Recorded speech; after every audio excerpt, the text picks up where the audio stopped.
What if everything you think you know about time is just the tip of an unimaginable iceberg? Picture this: somewhere out there, in the vast cosmic tapestry, entire timelines might be running parallel to our own, hidden from view like whispers in the dark. These aren't just theories plucked from science fiction. They're real possibilities that physicists and cosmologists are grappling with right now, mysteries that could shatter our understanding of reality itself. Think about it. What if the past, present, and future aren't as fixed as they seem? What if every decision you've ever made spun off another universe where a different version of you took another path? These aren't just wild guesses. They're glimpses into the strange, swirling enigma of hidden timelines, shadow realms that might hold the keys to the universe's deepest secrets. From ancient myths to cutting-edge quantum experiments, humanity has always sensed there's more to time than meets the eye. The Egyptians believed in cyclical time, where history repeats itself in grand loops. Indigenous cultures spoke of dream time, a layer of existence where past and future blur into one.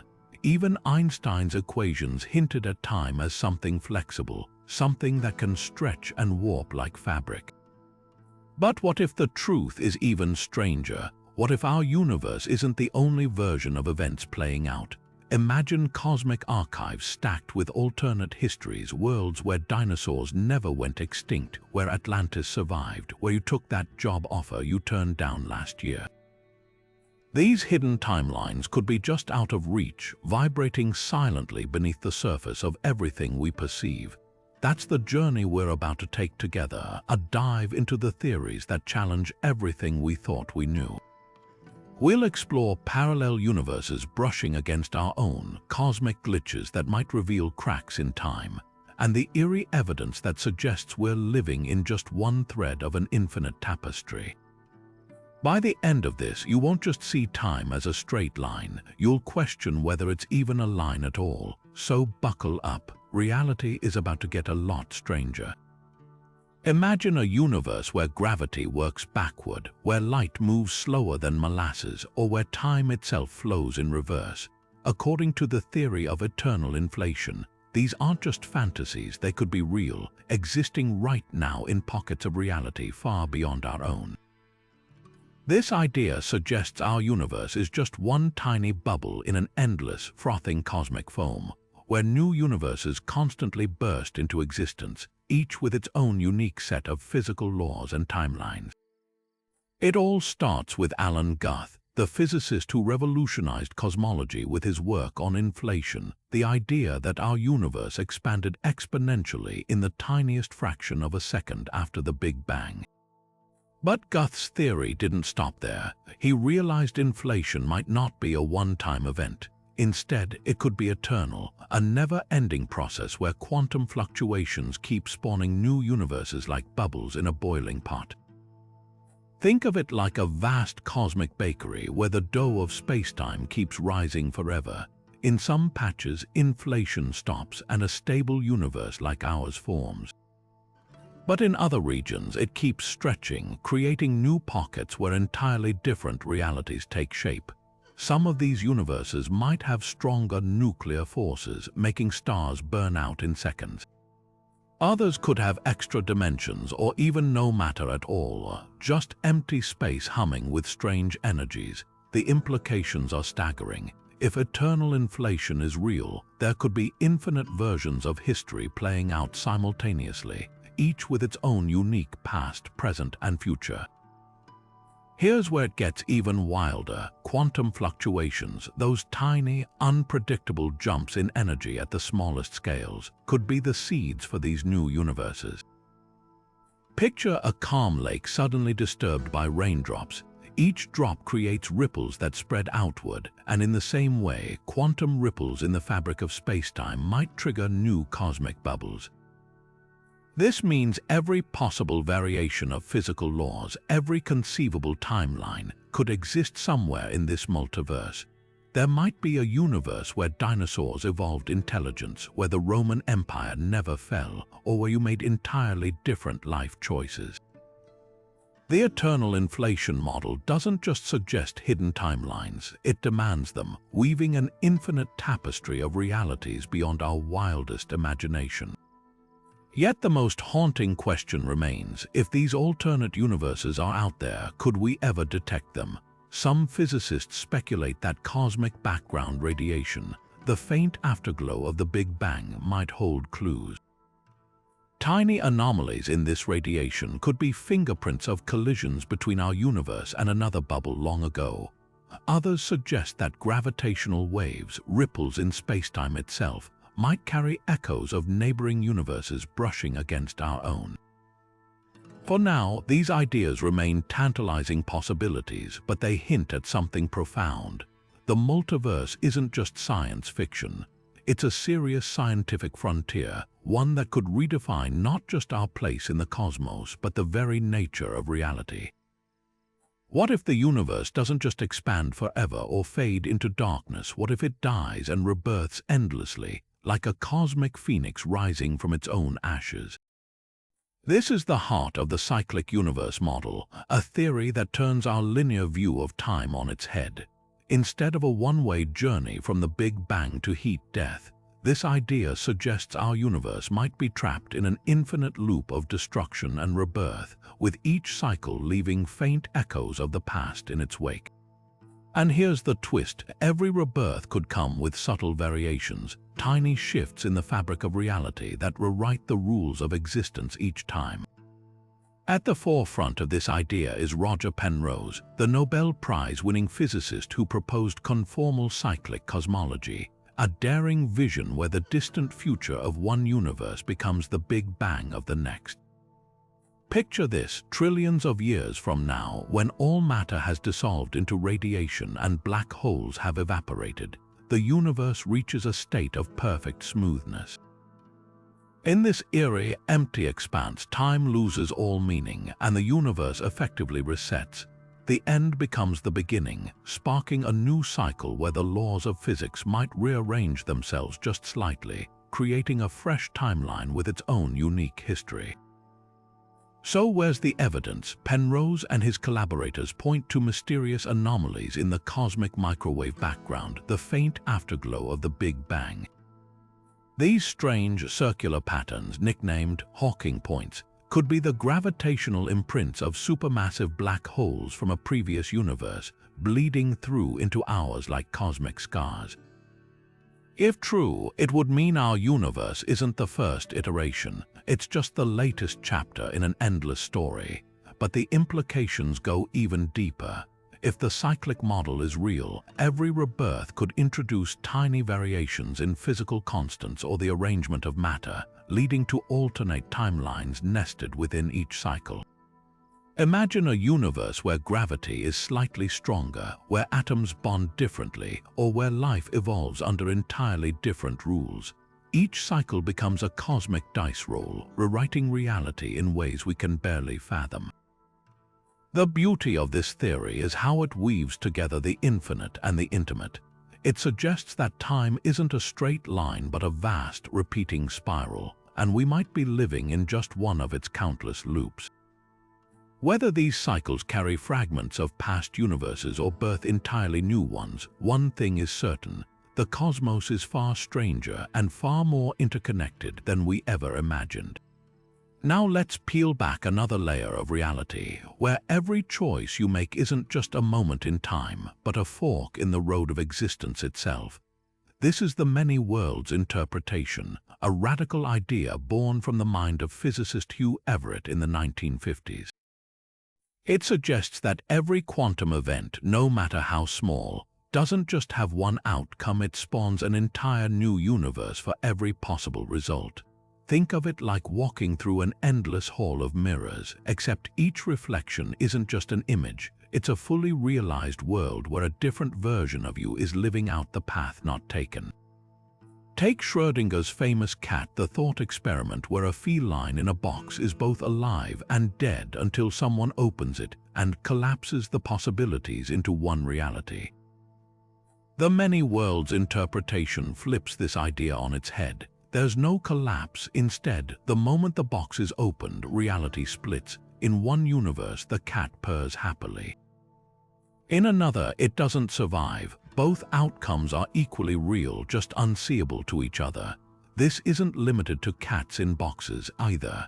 Every time you make a decision, whether it's what to eat for breakfast or whether to take that life-changing job, the universe branches. Somewhere out there, another version of you is living the alternate choice, unaware of the divergence. But here's where it scales up to cosmic proportions.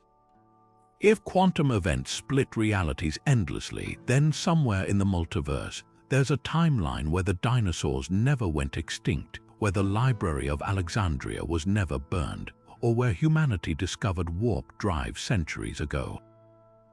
The implications are staggering. It means every historical event, every accident avoided, every near miss in the cosmos didn't just fade into the void. It became a parallel world humming along unseen. Critics argue this theory feels too extravagant, like an infinite stack of unrealized maybes. Yet supporters point to quantum experiments that refuse to settle on a single outcome, as if nature itself is hinting at hidden layers. Whether the many worlds interpretation is the ultimate truth or just a stepping stone to something deeper, one thing's certain: it paints a universe far richer, far wilder than we ever dreamed, where every possibility, no matter how small, gets its own stage in the grand theater of existence. What if our universe isn't three-dimensional at all, but an illusion, a cosmic mirage projected from information etched on a distant, two-dimensional surface? This is the startling premise of the holographic principle, a theory that reshapes not just space but time itself. Imagine holding a credit card. The data stored on its flat, magnetic strip creates the illusion of your account balance, purchases, and identity, all from a two-dimensional surface. Now scale that up to universal proportions. According to this idea, everything we perceive, the stars, galaxies, even the flow of time, might be nothing more than a grand projection, a hologram encoded on the universe's outer boundary. The roots of this theory stretch back to an unexpected place: black holes. In the 1970s, physicist Jacob Bekenstein discovered that these cosmic voids don't just trap matter, they also encode information. Stephen Hawking later showed that black holes slowly evaporate, raising a paradox. If a black hole vanishes, what happens to all the information it swallowed? Leonard Susskind and Gerard T. Hooft proposed a radical solution. The information isn't lost. Instead, it's preserved on the black hole's event horizon, the point of no return, like a cosmic fingerprint etched in spacetime. But here's the twist. If a black hole's interior can be described entirely by data on its surface, could the same be true for our entire universe? Susskind took this idea further, suggesting that the cosmos might work like a hologram.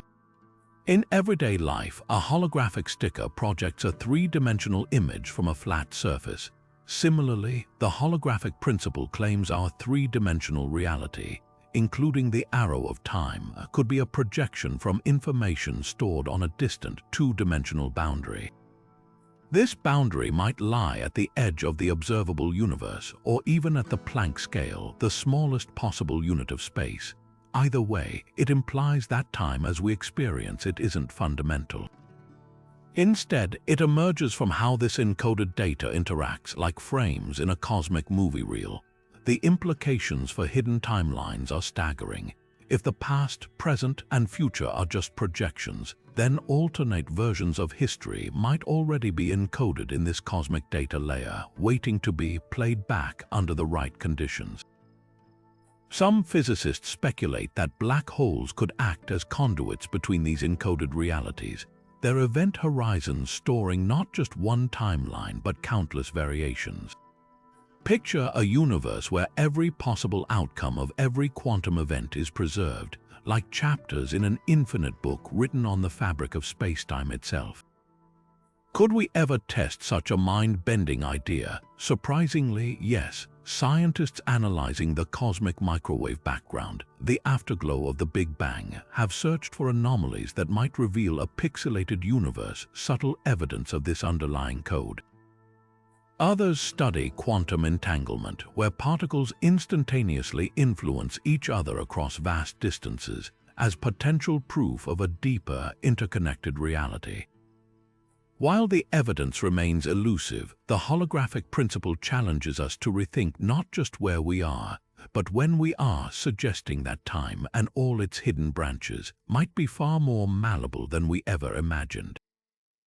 What if time itself could crystallize not in some poetic metaphor, but as a real, physical structure repeating endlessly like the atomic lattice of a diamond? That's the bizarre promise of time crystals, a concept so radical it was once thought impossible. Nobel Prize-winning physicist Frank Wilczek first proposed these strange entities in 2012, imagining patterns that don't just exist in space, but loop relentlessly in the fourth dimension, time. Unlike ordinary crystals, think snowflakes or quartz whose atoms are arranged in repeating spatial patterns, time crystals would pulse rhythmically without any energy input, like a perpetual motion machine at the quantum scale. At first, the idea seemed to defy the laws of thermodynamics.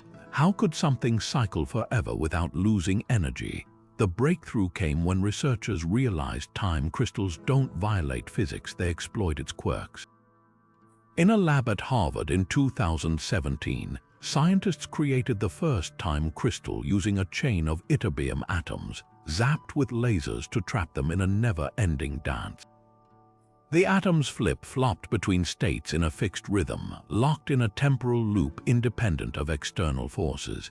It's as if you swung a pendulum and found it ticking back and forth long after you stopped pushing, a ghostly echo of order persisting in time itself. But here's where it gets cosmic. If time crystals exist naturally in the universe, they might act as quantum archives, preserving information across eons. Picture a black hole's event horizon where extreme gravity warps spacetime. Some theorists suggest time crystals could form there, their repeating patterns encoding alternate timelines like grooves on a cosmic record. Each cycle might store a different version of reality, one where a star didn't collapse, where a civilization didn't fall, or where you took a different path home last Tuesday. These wouldn't be parallel universes in the many-world sense, but frozen echoes, layered like pages in a book where every possible outcome is written, but only one is playing at any given moment.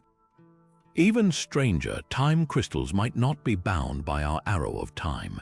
In a 2022 experiment, researchers at Stanford observed a time crystal inside a quantum computer behaving as if time flowed backward within its structure. This raises a haunting possibility. What if these crystals are stitching together hidden timelines where cause and effect run in reverse, or where the past and future coexist in tangled loops? The implications ripple far beyond lab curiosities. If time crystals are embedded in the fabric of reality, they could be the universe's way of preserving every twist and turn of history, not as forgotten maybes, but as crystalline layers waiting to be read. For now, time crystals remain fragile, fleeting phenomena confined to carefully controlled experiments, but their very existence hints at a deeper truth. Time might not be the smooth, irreversible river we perceive. It could be a mosaic of frozen moments, a labyrinth of cycles within cycles, where every now is also a then, and every choice is etched forever in quantum stone.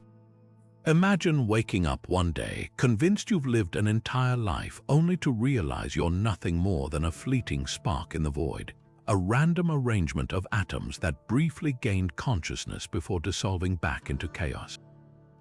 This isn't the plot of a dystopian novel. It's the Boltzmann brain paradox, a thought experiment so unsettling it threatens to unravel our very understanding of reality. At its core, this idea suggests that in an infinite universe governed by entropy, self-aware entities could spontaneously form from random quantum fluctuations, complete with false memories of a past that never existed. And if that's true, how can we ever trust that our own memories, or even the flow of time itself, are real? The paradox takes its name from Ludwig Boltzmann, the 19th century physicist who revolutionized our understanding of entropy. He realized that over incomprehensibly vast timescales, even the most improbable events become inevitable. Picture a box of gas. Left alone, its molecules will eventually spread out evenly, reaching maximum entropy, a state of perfect disorder. But given enough time, random fluctuations will occasionally create pockets of order, like a gust of wind briefly arranging scattered leaves into a pattern. Now stretch that logic to cosmic scales. In an eternal, infinite universe, even the most complex structures like a fully formed brain complete with thoughts and memories could emerge purely by chance. Here's where it gets existential. If Boltzmann brains are possible, they'd vastly outnumber real observers like us. After all, it's far easier for randomness to conjure a single self-aware moment than to build an entire universe with galaxies, planets, and civilizations. Statistically, you're more likely to be a Boltzmann brain hallucinating reality than an actual person embedded in a coherent timeline. This isn't just philosophical musing, it's a direct challenge to cosmology. If we accept the standard model of an endless, expanding universe, Boltzmann brains become inevitable, rendering our entire experience suspect. The paradox also twists the arrow of time into a knot. Entropy normally drives time forward, ensuring cause precedes effect.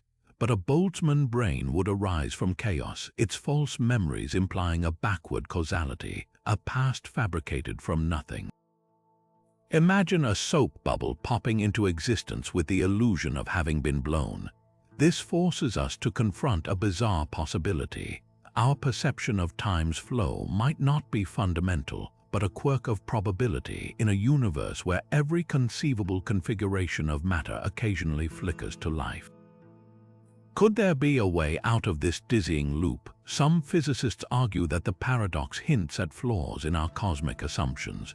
Perhaps the universe isn't infinite, or entropy works differently on cosmological scales. Others suggest reality is fundamentally computational, with built-in rules preventing such chaotic aberrations.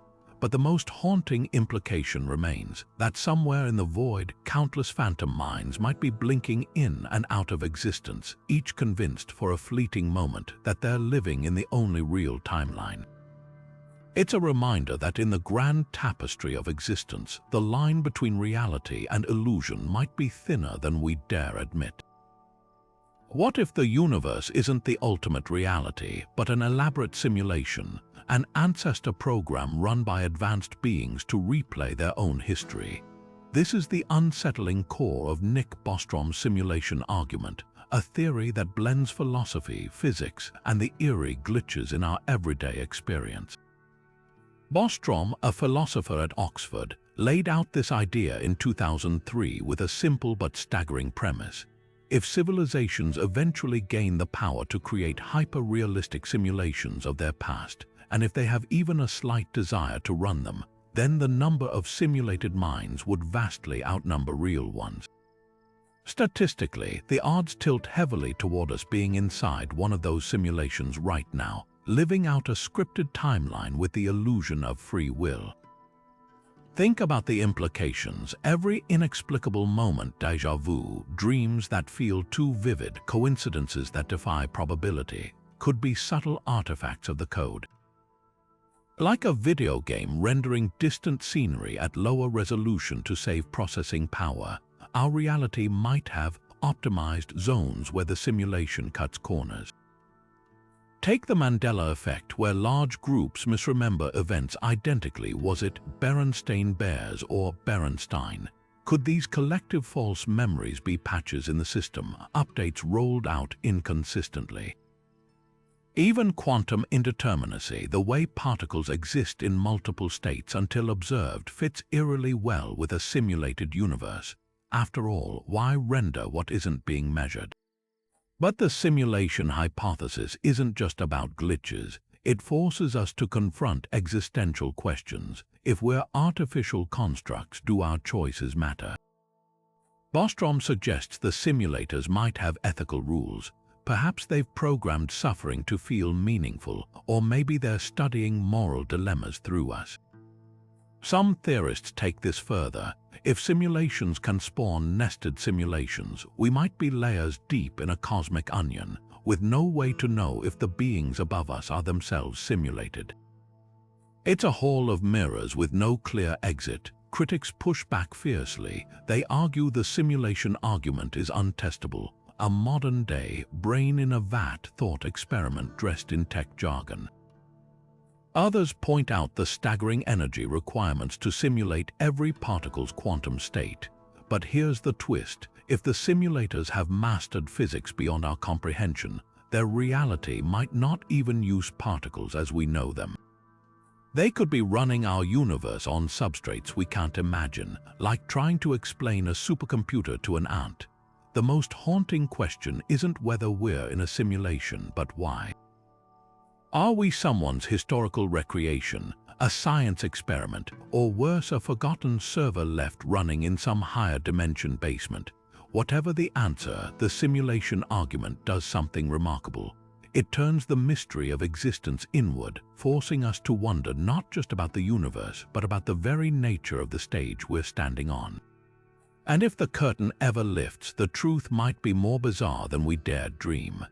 Einstein's equations hold a secret, one so strange it feels ripped from the pages of a time travel novel. Hidden in the mathematics of general relativity are solutions that allow time to twist back on itself, forming loops where the future reaches back to touch the past.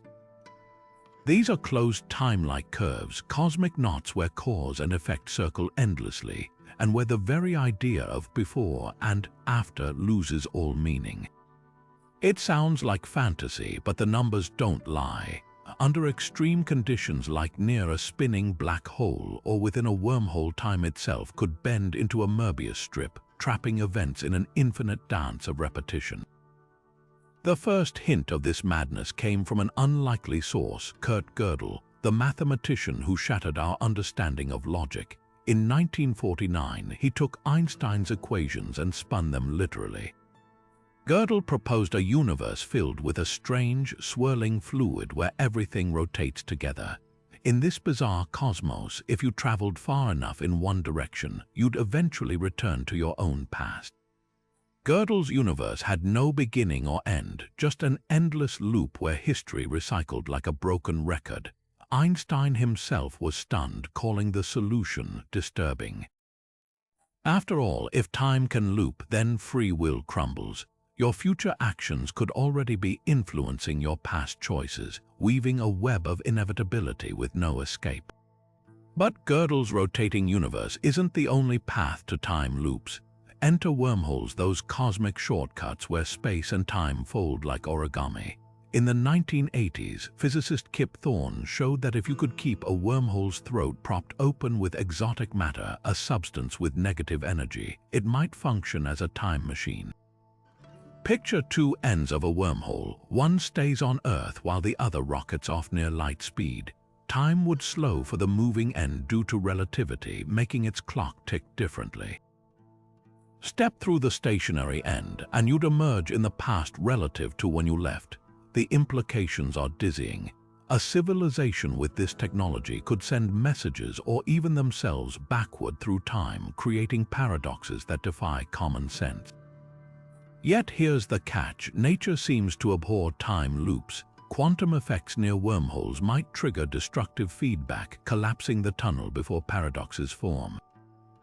Some physicists propose a chronology protection conjecture, a cosmic rule preventing closed time-like curves to shield causality. But others argue the universe might allow microscopic time loops, hidden in the quantum foam at the smallest scales. These wouldn't let you visit your ancestors, but they could let particles briefly self-interact, influencing their own past states. Experiments with quantum particles already hint at this. In 2010, scientists demonstrated that photons could be weakly measured before they were even emitted, as if the future was whispering to the past. The ultimate question remains: are closed time-like curves just mathematical curiosities, or does the universe permit them in hidden corners? If they exist, they'd rewrite history, not as a straight line, but as a tangled thread where every event is both cause and effect. Imagine finding an ancient artifact engraved with future technology, or a star that explodes because its death was observed in advance. Time loops wouldn't just bend reality, they'd twist it into a puzzle where the edges never quite meet. History books tell us Charlemagne ruled much of Europe in the year 800, that the Byzantine Empire flourished, and that civilizations from China to the Maya kept meticulous records of those centuries.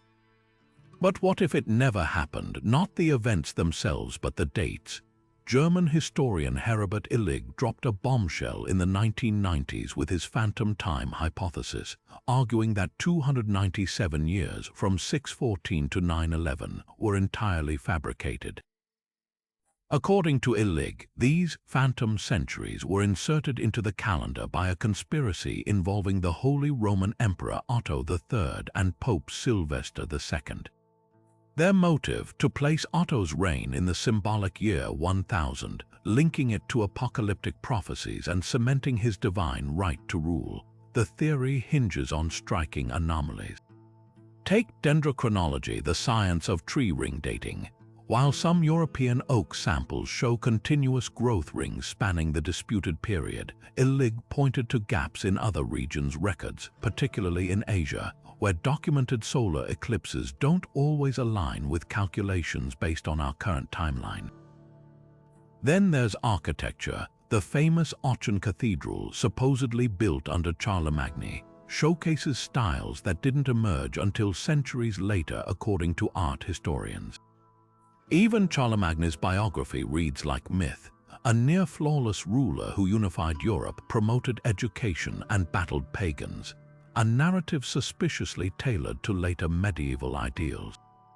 Critics fire back with overwhelming evidence. Chinese astronomers recorded precise celestial events during the missing centuries, like the supernova of 1054 that created the Crab Nebula, an event visible worldwide. Byzantine historians documented the reign of Emperor Justinian II, whose coinage and laws still exist, and carbon dating of artifacts from the period, like the Lindau Gospels cover, matches the traditional timeline. Still, Illig's ideas force us to confront how history is constructed. Calendars have been manipulated before. Julius Caesar added 80 days to 46 BCE to realign Rome's calendar with the solar year, and Pope Gregory XIII chopped 10 days in 1582 to fix drift. Could a grander distortion have slipped through? The debate exposes a deeper truth. Timekeeping is a human invention, vulnerable to power and error. Whether Illig's hypothesis holds or not, it reminds us that history isn't just facts, it's a story, and sometimes the spine of that story bends under the weight of those who write it. What if death isn't the end, but just a fork in the road where your consciousness splits away from the version of you that perishes? This is the spine-tingling premise of quantum immortality, a theory that takes the many worlds interpretation to its most personal extreme. Proposed by physicist Max Tegmark, the idea suggests that your subjective experience might never encounter death, not because you're invincible, but because your awareness continually branches into timelines where survival, no matter how improbable, becomes your reality. Picture a grim but revealing thought experiment: quantum suicide. Imagine a device linked to a quantum trigger, say the spin of an electron, that has a 50% chance of firing a lethal pulse every time you press a button. In our classical view, you'd expect a 50-50 shot at survival with each attempt, but according to quantum immortality, something far stranger happens. From your perspective, you'd keep pressing the button endlessly, never experiencing death, because your consciousness only persists in the timelines where the gun doesn't fire. To an outside observer, you'd eventually appear dead, but for you, the survivor, it would seem like miraculous luck, each click dodging catastrophe through sheer statistical inevitability across infinite branches. This isn't just hypothetical sleight of hand. Quantum mechanics already shows particles existing in superpositions until observation collapses their state. Tegmark's leap is applying this to consciousness itself. If every quantum event spawns new universes, then your awareness isn't a single thread. It's a cascade of experiences, each following a path where the necessary conditions for your continued existence hold true. You wouldn't notice the branches where you died because consciousness, by definition, can't inhabit a timeline where it ceases. Critics argue this reduces to solipsism, the idea that only your mind is guaranteed to exist. Others point out that quantum immortality requires consciousness to play a privileged role in physics, something mainstream science rejects, but supporters counter with eerie anecdotes, survivors of plane crashes or freak accidents who defy astronomical odds. Could these people be the lucky versions of themselves in a multiverse where most iterations perished? The theory also reshapes how we view aging. If consciousness flees mortality by jumping timelines, why do we still witness death around us? Tegmark suggests that from others' perspectives, you do die, but your own experience always finds the outlier universe where life persists, even if it means existing as a brain in a vat sustained by some futuristic life support. The darker corollary, you might eventually find yourself alone in a universe where everyone else has seemingly vanished, simply because your consciousness can't follow them into non-existence. Ultimately, quantum immortality is less about cheating death and more about probing the nature of reality itself. It forces us to ask, is experience a single, linear path or a fractal of possibilities where every end is just a branch we don't follow? Whether the theory holds or not, it leaves one haunting aftertaste: the possibility that existence in some form might be far more stubborn than we ever imagined. Black holes devour everything: light, matter, even time itself. But what if their cosmic opposite exists? Enter white holes, the hypothetical yin to a black hole's yang.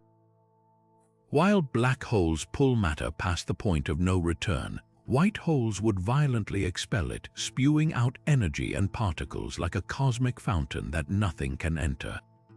For decades, white holes lingered as mathematical curiosities, solutions to Einstein's equations that seemed too strange to be real. But today, physicists like Carlo Rovelli are reviving the idea with a daring twist. What if our entire universe was born from one? Rovelli's work in quantum loop gravity, a theory aiming to reconcile Einstein's relativity with quantum mechanics, suggests something extraordinary. When a black hole dies, it might not vanish entirely. Instead, the crushing singularity at its core could undergo a quantum bounce, transforming into a white hole. Picture a star collapsing inward until the very fabric of space-time rebels, triggering a rebound. The result, a Big Bang-like eruption, birthing a new universe from the ashes of the old. In this scenario, our cosmos isn't the first, it's the offspring of a black hole from another reality, with white holes acting as cosmic umbilical cords between generations. The evidence for this is still theoretical, but tantalizing clues exist. Take dark matter, the invisible glue holding galaxies together. Some models propose it's made of remnants from a parent universe's white hole, particles that carried over during the bounce. Even the cosmic microwave background, the afterglow of our Big Bang, might hold echoes of this pre-bounce universe in its faintest irregularities. Rovelli's calculations suggest white holes wouldn't last long. They'd explode instantly due to their extreme energy density.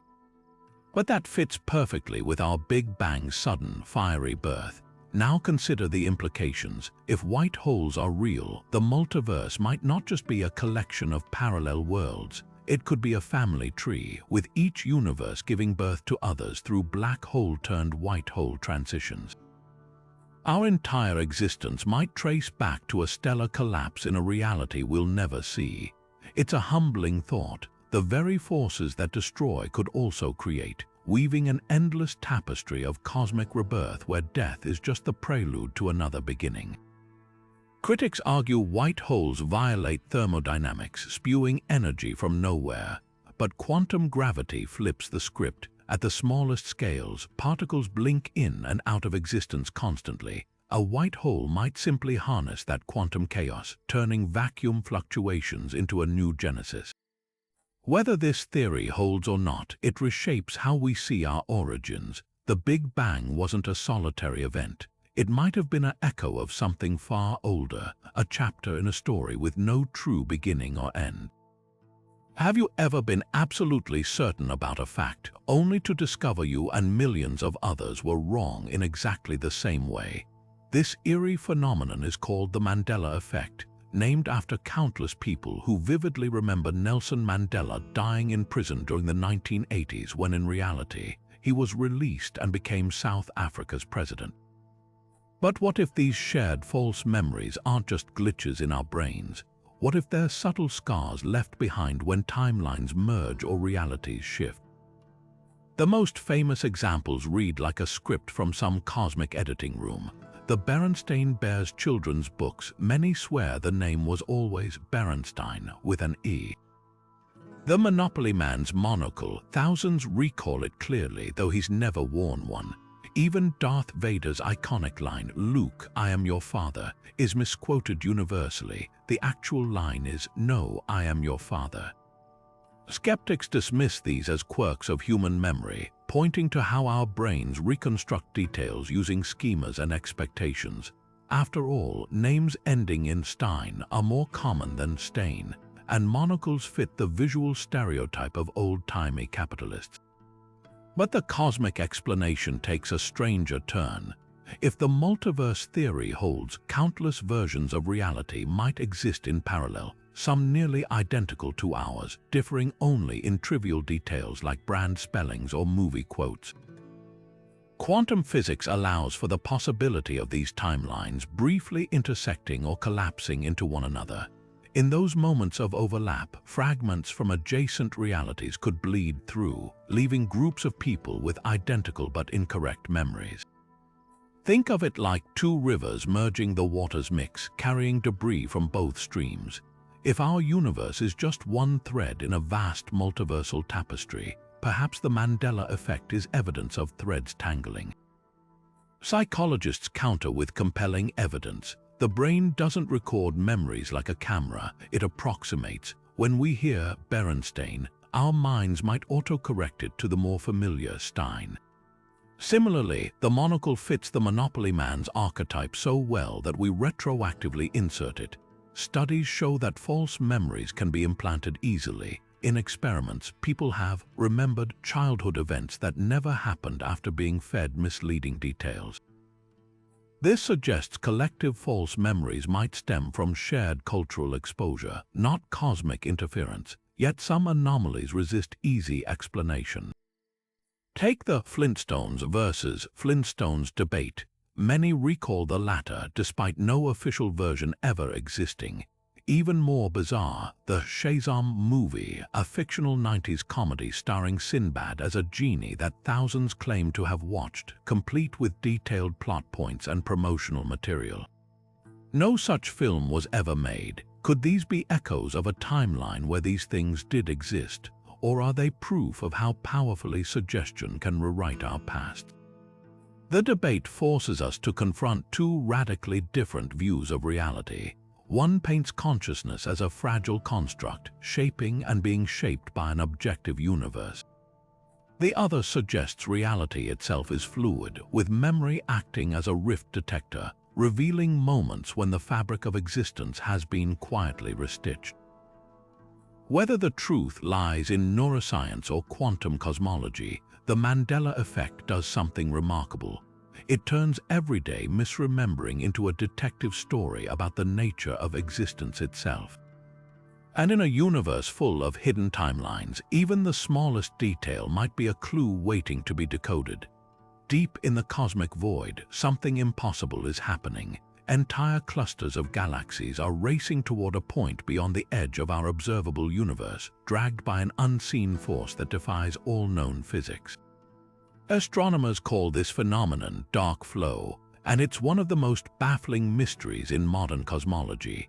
In 2008, data from NASA's Wilkinson microwave anisotropy probe revealed something startling.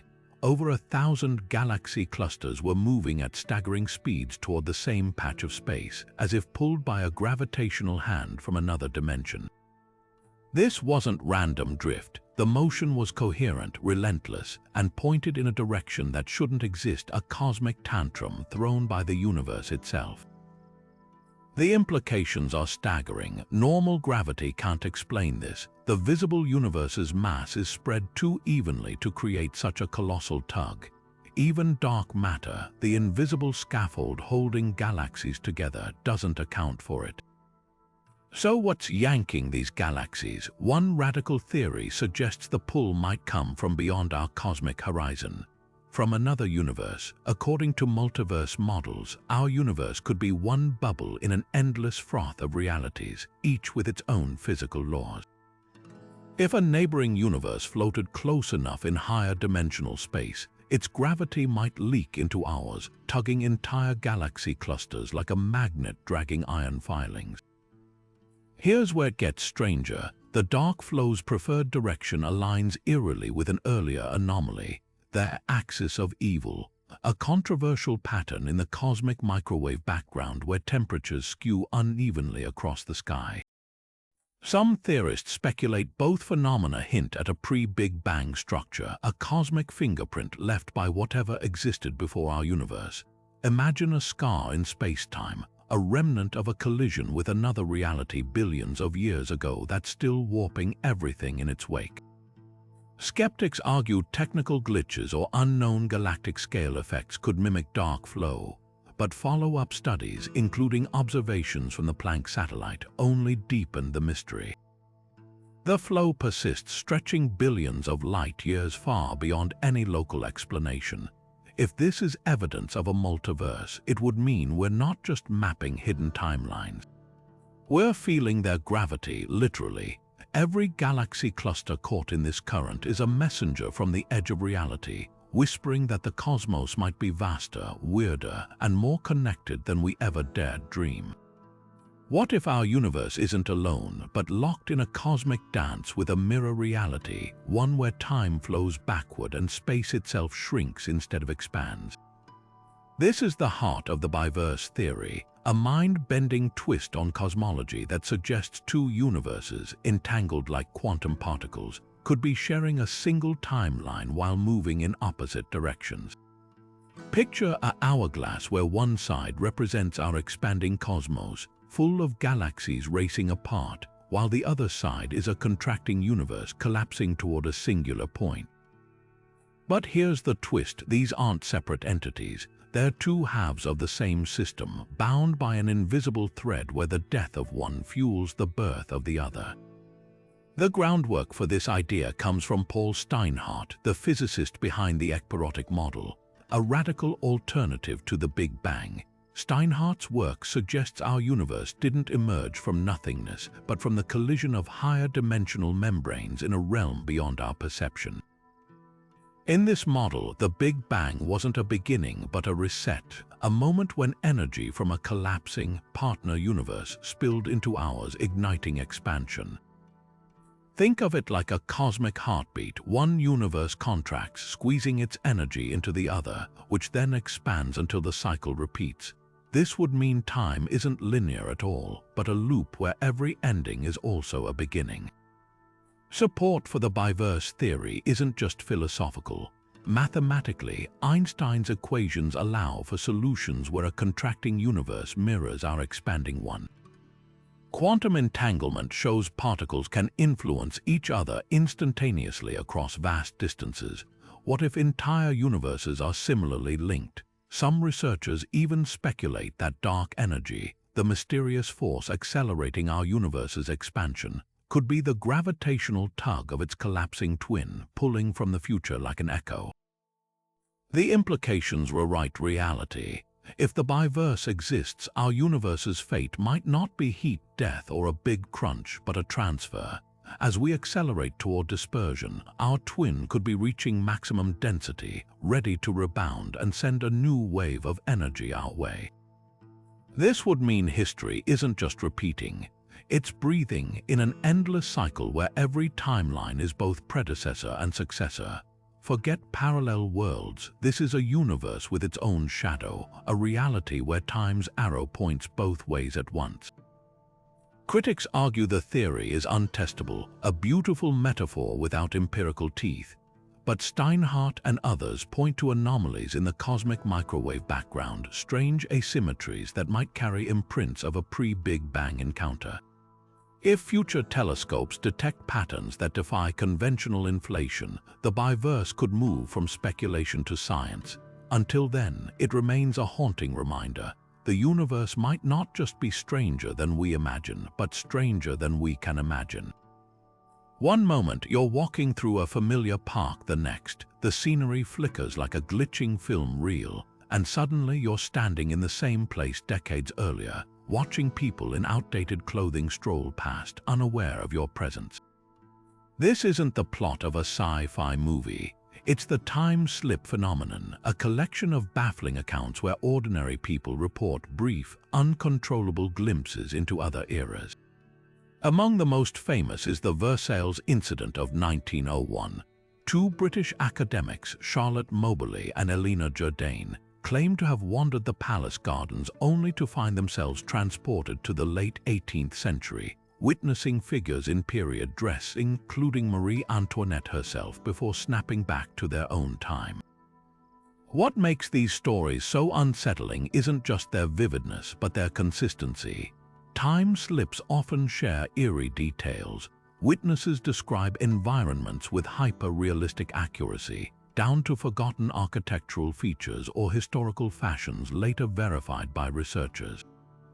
In Liverpool, a taxi driver once reported picking up a distressed woman in old-fashioned clothing, only for her to vanish mid-conversation, leaving behind a newspaper dated 1957. At the Battle of Gettysburg, tourists have reported hearing phantom cannon fire and smelling gunpowder on perfectly quiet afternoons. Skeptics dismiss these as hallucinations or fabrications, but the volume of independent accounts across cultures hints at something stranger. Could quantum entanglement hold a clue? At the subatomic level, entangled particles mirror each other's states instantaneously, no matter the distance, a phenomenon Einstein called spooky action at a distance. Some theorists suggest entanglement might not be limited to particles. If consciousness itself has a quantum component, a controversial but growing idea in neuroscience, then moments of extreme stress or focus might briefly entangle a mind with traces of past events imprinted on spacetime. Imagine reality as a vinyl record, with every era existing simultaneously as grooves on the disc. A time slip could be the needle momentarily skipping into another groove pulled by a quantum fluctuation. The strongest counterargument lies in neuroscience. Our brains construct time subjectively, stitching together sensory input with memory to create a seamless now. Temporal lobe epilepsy, for instance, can trigger vivid flashbacks or déjà vu so intense patients swear they've relived moments. But time slip witnesses rarely show neurological irregularities, and many recall mundane details, like the smell of wet wool or the sound of carriage wheels, that align precisely with historical records. This raises a haunting possibility. What if these events aren't glitches in the mind, but fleeting tears in the fabric of time itself?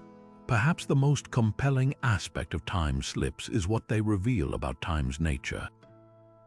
Physics allows for solutions where spacetime loops back on itself, creating closed time-like curves. If these exist, they might not be cosmic highways for time travel, but fragile, unpredictable wormholes that flicker open for seconds long enough to catch a whisper from another century before snapping shut. Whether quantum quirks, neurological oddities, or something beyond our current science, time slips force us to confront a humbling truth. The past, present, and future might not be as separate as they seem. Every moment could be hovering just beneath the surface of our perception, waiting for the right conditions to bleed through. Einstein once called the cosmological constant his greatest blunder, but what if he was right the first time? The static universe theory, abandoned for decades, is making a quiet comeback with a radical new twist. Instead of a cosmos that expands or collapses, imagine reality as a vast, unchanging hologram where every moment, past, present, and future, exists simultaneously, frozen in an eternal now. This isn't science fiction. It's the startling implication of modern physics marrying Einstein's original steady-state model with cutting-edge holographic principles. Think of it like a cosmic DVD. When you watch a movie, the entire story exists encoded on the disc from start to finish. Your perception of time passing the plot unfolding comes from the laser moving sequentially through the data. In a static holographic universe, our experience of time works the same way. The Big Bang, the rise of civilizations, even your next breath are all fixed patterns in a timeless structure. We're not moving through time, our consciousness is tracing a path through an already written cosmic code. This idea gained traction when physicists discovered the universe's expansion is accelerating, not slowing as expected. Some researchers now suggest this acceleration isn't due to dark energy, but because we're reading deeper layers of a static holographic projection. The evidence comes from black holes, those cosmic shredders that trap information at their event horizons. Studies show the maximum entropy any space region can hold doesn't scale with volume, but with surface area, as if three-dimensional reality is painted on a two-dimensional boundary. Apply this to time, and the implications are staggering. Your childhood, this moment, and your distant future all coexist like frames in a film strip, with the illusion of movement created by how we process the data. Critics argue this clashes with quantum mechanics, where particles make random choices, but holographic theorists counter that quantum randomness might be like static on a TV screen, not fundamental, but a byproduct of how we're decoding reality. Even Einstein's equations allow solutions where time is an emergent property, not a true dimension. The cosmic microwave background's eerie uniformity, its near-identical temperature across billions of light years, could be smoking gun evidence. In an expanding universe, this evenness defies explanation, but in a static hologram, it's exactly what you'd expect from a pre-rendered cosmos, the most mind-bending part. If the static holographic model is correct, free will becomes an elaborate illusion. Every choice you think you're making was encoded in the cosmic data from the beginning. Your sense of time flowing is just the universe's playback head moving through its own fixed memories. Whether this theory holds or not, one thing's certain: it turns our understanding of reality inside out, revealing a cosmos where time isn't a river, but a frozen sea we're skating across one conscious moment at a time. What if your brain isn't just processing reality, but actively shaping it, reaching into alternate timelines like fingers plucking strings on a cosmic harp? This is the daring premise of the Orch or consciousness theory, proposed by anesthesiologist Stuart Hameroff and Nobel laureate Roger Penrose. At its core, the theory suggests that consciousness isn't merely a byproduct of neural activity, but a quantum phenomenon orchestrated by tiny structures inside your neurons called microtubules. These microscopic scaffolds, made of the protein tubulin, might do more than just support cell shape. They could be vibrating quantum computers, flickering between states fast enough to access information beyond classical physics, including perhaps fragments of alternate histories. Picture microtubules as cosmic radio antennas, tuned not to frequencies of sound, but to the hum of spacetime itself. Hameroff and Penrose argue that these structures exploit quantum superposition, the same phenomenon that lets particles exist in multiple states until observed. But here's the twist: instead of collapsing into a single outcome, microtubules might momentarily sample parallel states, weaving threads from neighboring timelines into our subjective experience. Think of déjà vu, that uncanny feeling you've lived a moment before. Could it be a glitch where your microtubules briefly resonated with a version of events from another timeline? Even dreams, with their surreal blending of memory and fantasy, might be nighttime excursions into quantum possibilities as microtubules explore probabilities unshackled by waking logic. The theory gains strangeness when you consider anesthesia. Hameroff notes that anesthetic gases selectively erase consciousness while leaving non-conscious brain functions intact. How they may target microtubules' quantum vibrations, silencing the orchestra of awareness. If true, this implies consciousness isn't confined to the brain's wiring. It's a dynamic quantum performance with microtubules as the stage where reality's potentialities play out. Now apply this to timeline perception. In quantum physics, the observer effect means particles behave differently when measured. Or flips this, observers might not just collapse probabilities, but select which timelines become real to our awareness.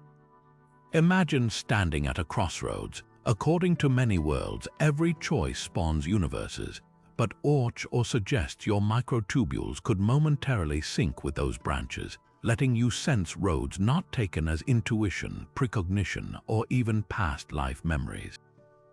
Tibetan monks who recall detailed previous existences or children who inexplicably know historical facts might be tapping into this quantum resonance. Critics dismiss or as speculative, pointing out that quantum effects usually fizzle in warm, wet brains. Yet recent experiments show quantum coherence in photosynthesis proof nature harnesses quantum tricks in biological systems. Others argue microtubules are too small to host meaningful quantum computation, but Hameroff counters that their precise geometry arranged in fractal patterns resembling cosmic webs might amplify quantum effects exponentially. Whether or holds or not, it forces a radical rethink of time and perception. If microtubules truly access quantum fields, then every thought might be a ripple across timelines, every memory a thread pulled from the tapestry of what could have been. Consciousness wouldn't be a passive witness to time's flow, but an active participant in its weaving, a loom where alternate histories briefly intersect before collapsing into the one we call now. Picture a single moment where all of existence reaches inward like a cosmic inhale before exploding outward in perfect symmetry, not once but twice. This is the heart of Julian Barber's Janus Point cosmology, a radical reimagining of time where the universe doesn't just expand forward, but splits into two mirroring branches, each flowing away from a central pivot like wings unfolding from a butterfly's spine. Forget the Big Bang as a one-time event. In this model, it's the midpoint at Janus Point, named after the two-faced Roman god, where time fractures into dual streams, one moving toward what we call the future, the other rewinding into what we perceive as the past. Barber's vision emerges from his lifework studying the nature of time. Unlike conventional physics, which treats time as an arrow flying irreversibly forward, he argues it's more like a book with two halves. Imagine the universe as a vast assembly of particles, all converging toward a single, ultra-dense configuration, the Janus Point. At this critical moment, the system doesn't collapse into a singularity. Instead, it rebounds with every particle's trajectory mirroring in reverse. From our perspective inside one branch, it looks like entropy increases and galaxies drift apart. But in the mirrored universe, the opposite happens. Shattered teacups reassemble, scattered light converges into stars, and chaos folds neatly back into order. The implications upend everything. In this two-way cosmos, the past and future are illusions of perspective. What we remember as history might be the echo of the other universe's future, playing backward like a film reel spooling in tandem. Even black holes take on new meaning. Their singularities could be micro-Janus points, spawning pocket universes with their own mirrored timelines. But how could such symmetry exist without violating thermodynamics? Barber's answer lies in scale. At the Janus point, the universe reaches maximum simplicity, a state so uniform that direction loses meaning. Think of it as shaking a snow globe until all flakes settle into perfect balance. From that equilibrium, time can flow outward in either direction without contradiction, each half obeying the same physical laws but experiencing them in reverse. Critics argue this erases causality, making nonsense of free will and memory. Yet Barber counters that our experience of time's flow is a cognitive trick, a side effect of complexity emerging from the Janus point. The eerie uniformity of the cosmic microwave background, the near-identical temperature everywhere hints at such a primordial reset, as if the universe was once compressed into that fleeting moment of perfect symmetry. Whether Janus point cosmology holds or not, it forces us to confront time not as a river but as a reflection, a double exposure where every moment is both beginning and end, depending on which side of the mirror you stand. Black holes aren't just cosmic vacuum cleaners, they're shredders of reality itself, tearing apart not just matter but the very information that makes up the universe. This is the heart of the black hole information paradox, a puzzle so profound it forced Stephen Hawking to rethink his own theory. In the 1970s, Hawking showed that black holes aren't completely black. They emit faint radiation, slowly evaporating over eons until they vanish entirely. But here's the catch: if a black hole disappears, what happens to all the data it swallowed? According to quantum mechanics, information can't be destroyed. It must be preserved somewhere, somehow. So where does it go? One daring answer is emerging: the information might not be lost at all. Instead, it could be leaking into other timelines, hidden in the quantum static of Hawking radiation. Let's break this down. Imagine tossing a book into a fire. The pages burn, but the ashes and smoke still contain traces of the ink. The information isn't gone, just scrambled. Black holes, though, seem to erase even those traces. Hawking initially thought the radiation they emitted was random, carrying no data about what fell in. That violated quantum theory's bedrock principle, unitarity, which states information must always be recoverable in principle. For decades, physicists wrestled with this contradiction. Some suggested black holes might leave behind cryptic remnants, tiny information pearls encoding everything they'd consumed. Others, like Leonard Susskind, proposed holographic storage, where data gets smeared onto the event horizon like a cosmic hard drive.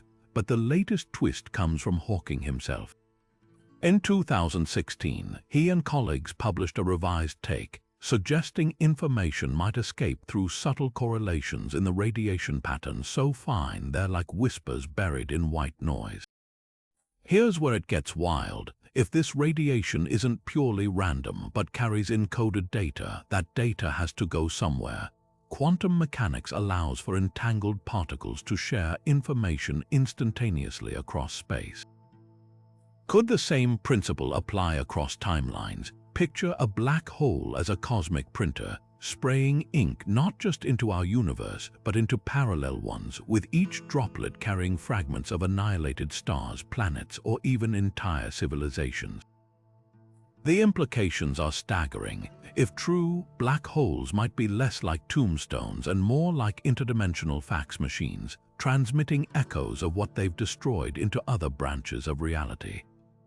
Some theories even suggest these information leaks could seed new universes, with each Hawking photon acting as a pixel in another timeline's Big Bang. Critics argue this stretches quantum theory beyond recognition, but supporters point to strange alignments. The holographic principle already suggests our three-dimensional reality might be a projection from data stored on a two-dimensional boundary. If so, black holes could be glitches in the cosmic code, places where the system's limits show through and where deleted files aren't erased, just relocated. The paradox forces us to confront a profound question. Is the universe truly a closed system, or are its secrets spilling into realities we can't see? Whether the answer lies in Hawking radiation, holograms, or something stranger, one thing's clear: black holes aren't just destroying information. They might be redistributing it across the multiverse, turning every collapse into a cosmic game of hide and seek, where the clues are written in light we're only beginning to decode. What if the cracks in our reality aren't flaws but windows? The dimensional bleed hypothesis dares to suggest that the strange glitches in our timeline, those moments of déjà vu, misplaced memories, or objects that seem to vanish and reappear aren't accidents at all. They could be evidence of higher dimensions brushing against our own, bending the fabric of space-time in ways that momentarily fuse alternate histories into our present. At the heart of this idea lies string theory with its elegant but mind-boggling proposition. Our universe isn't just the 3 dimensions we experience. It's woven from at least 10, with the extra dimensions curled up so tightly we can't perceive them, usually. But like a sweater fraying at the edges, these hidden dimensions might occasionally unravel just enough to let their influence seep through. Picture reality as a stack of newspapers. Each sheet represents a universe with its own timeline, perfectly separate until a drop of water soaks through multiple pages, blurring the ink between them. That's dimensional bleed. In string theory's framework, the vibrational patterns of tiny, one-dimensional strings determine all particles and forces in nature. But if these strings, which normally hum along in their compactified dimensions, suddenly resonate across layers, they could create temporary bridges between timelines. Imagine a cosmic tuning fork struck so perfectly that its vibrations harmonize with another reality's frequency, allowing faint echoes to cross over. The evidence might be hiding in plain sight. Take quantum entanglement, where particles instantly influence each other across vast distances. This spooky action could be a microscopic example of dimensional bleed, with particles linked through higher dimensional shortcuts. Even the Mandela Effect's shared false memories fit eerily well. If higher dimensions allow information to leak between parallel worlds, groups of people might inherit faint imprints of events that never happened in their timeline, but did in one adjacent to theirs. Some physicists take this further, suggesting black holes could be natural bleed points. Their extreme gravity might puncture space-time like a needle pushing through fabric, creating localized portals where dimensionality frays. This could explain why time behaves so strangely near black holes. It's not just warped, but interwoven with threads from other realities. Nobel laureate Kip Thorne's work on traversable wormholes hints at this, showing how higher dimensional geometry might allow timelines to briefly knot together before snapping apart. But the most haunting implication isn't just overlap, it's infection. If dimensions can bleed, could a dying universe's physics leak into ours, subtly altering our laws over eons?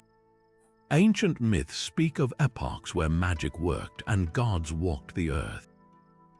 Could these be cultural memories of eras when dimensional barriers were thinner, allowing energies or entities from higher planes to flicker into our world? Modern particle colliders might already be glimpsing this. Some speculate that rare, unexplained energy spikes in accelerators could be particles hopping dimensions mid-collision. Of course, skeptics counter that higher dimensions remain mathematical abstractions with no direct proof. Yet the math keeps leading back to them. String theory's equations only balance in 10 or 11 dimensions, and alternative theories like brain cosmology posit our universe as a 3-dimensional island floating in a higher dimensional bulk. If true, dimensional bleed wouldn't be paranormal, it'd be inevitable, as fundamental as gravity.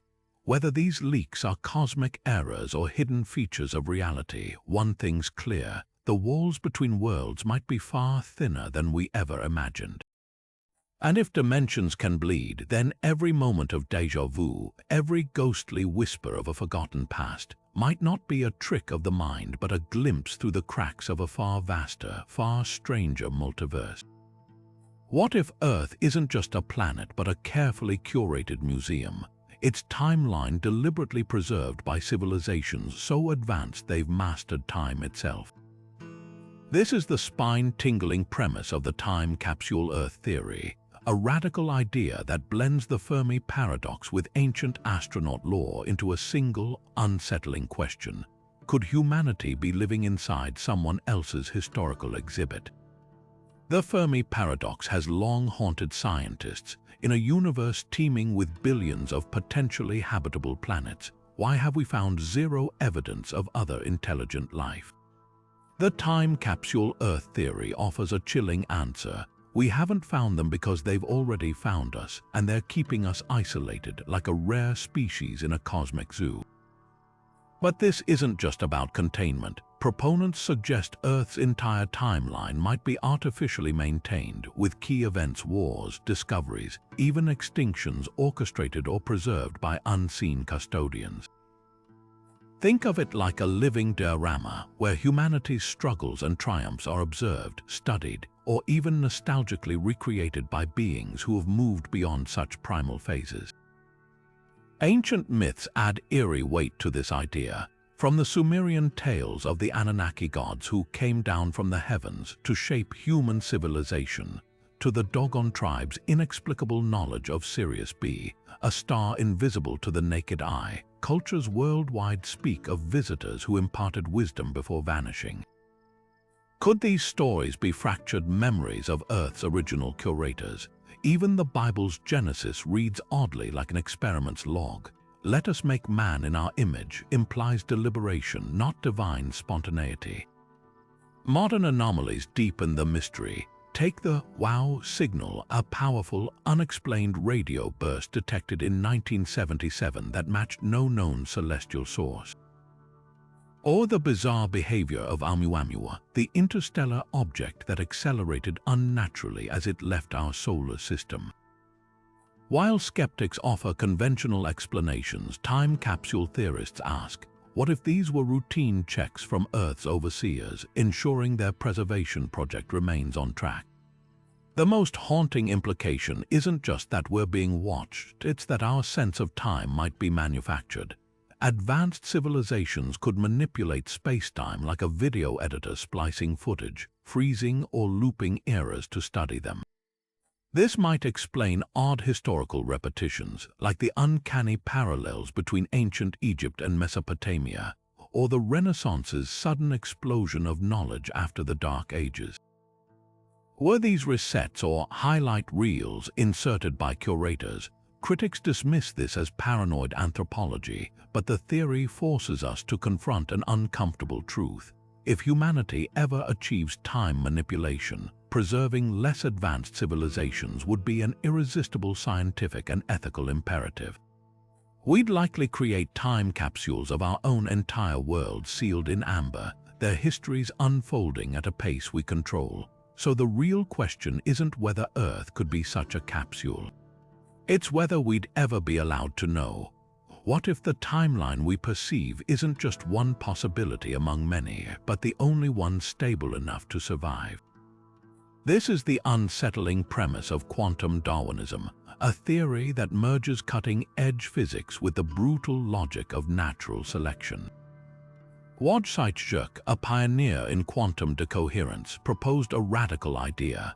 The reason we experience a single, consistent timeline isn't because others don't exist, but because fragile branches of reality collapse under the weight of observation, leaving only the most resilient thread standing. Think of it like a cosmic version of survival of the fittest, except instead of competing organisms, its entire timelines battling for existence. At the heart of this idea is decoherence, the process that makes quantum weirdness fade into classical certainty. In the quantum world, particles exist in a haze of probabilities. An electron isn't here or there, but both, until something interacts with it. Jacques showed that when quantum systems bump into their environment, whether it's a stray photon or a measuring device, their delicate superpositions decohere, snapping into fixed states we can actually observe. Now scale this up to timelines. Every moment, countless quantum events spawn potential branches of reality, but most are too unstable to last. Like soap bubbles popping in midair, they flicker out almost instantly, leaving only the sturdiest branches, the ones that can withstand the constant observation of the universe itself, to solidify into what we call history. Here's where it gets eerie. Our perception of time's flow might just be the universe editing itself in real time. Imagine a film reel with endless alternate scenes, but the projector only plays the frames that don't glitch out. Take Schrödinger's cat again.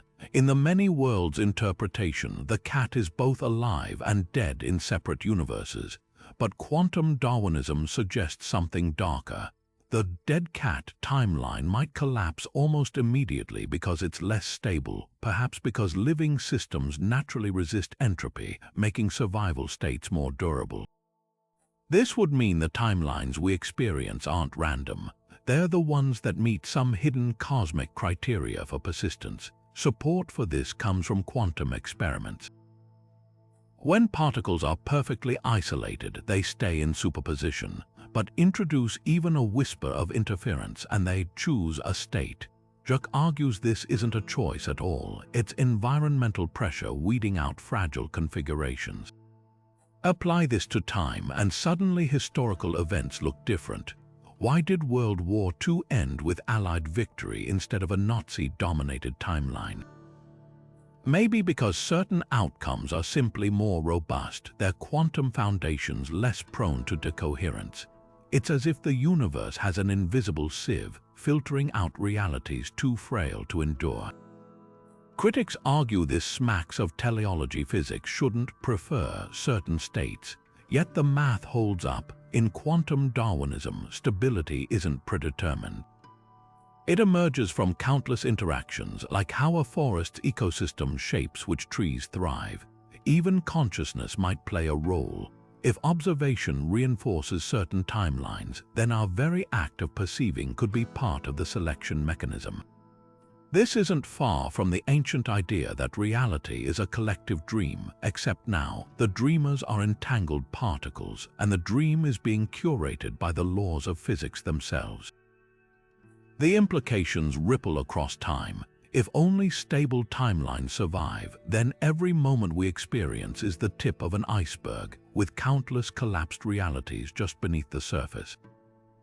Those odd moments of déjà vu, the uncanny sense of narrowly avoided disaster, could these be fleeting glimpses of branches that almost were before decoherence pruned them away?